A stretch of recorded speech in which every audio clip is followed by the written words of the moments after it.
Έχουν αντιληφθεί αυτοί που μας ακούνε και το ελληνικός λαός ότι για να μπορούν να ερωτεύονται, να παντρεύονται, να κάνουν επενδύσεις, να σπουδάζουν τα παιδιά τους, υπάρχει μια κατηγορία ανθρώπων που τους φυλάει μέρα νύχτα. Αυτά τα παιδιά έχουν και αυτά γυναίκες. Και ξέρεις και κάτι άλλο. Αυτά τα παιδιά δεν είναι σε μια φρεγάτα μαντρωμένα για να τα ελέγχει ο κυβερνήτης. Αυτά τα παιδιά φεύγουν μόνοι τους απάνω. Και οι υποσμηναγοί και οι σμηναγοί αυτοί είναι κυβερνήτες αυτού του πράγματος. Τι είναι αυτό το πράγμα? Ένα πράγμα που ο ελληνικός λαός με αίμα το έχει αγοράσει και κάνει δεκάδες εκατομμύρια. Ένα πράγμα είναι αυτό.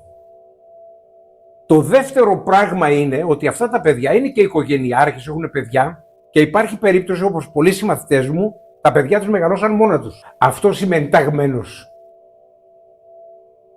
Λοιπόν, αυτό το παιδί έχει συνειδητοποιήσει ο μέσος Έλληνας ότι έχει προβλήματα οικογενειακά, οικονομικά και πρόσεξε, αντιλαμβάνομαι ότι δεν μπορεί ο υπτάμενος να παίρνει τρελά λεφτά γιατί θέλει να τα πάρει και ο αξιωματικός στρατού και ο αξιωματικός που είναι στα υποβρύχια και η χώρα μας είναι φτωχή.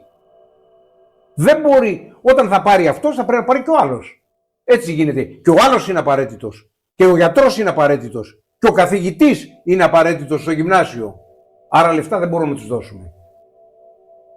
Αυτά τα παιδιά όμως κάποια στιγμή απογειώνονται και κρέμεται η τύχη της χώρας τους από την ψυχική τους διάθεση. Από το εάν έχουν τσακωθεί με τη γυναίκα τους το προηγούμενο βράδυ. Εάν χώρισε με την κοπέλα του και πρέπει να γυρίσει ένα διακόπτη και να ανέβει εκεί πάνω και να αισθανθεί ότι έχει στα χέρια του τις τύχες αυτού του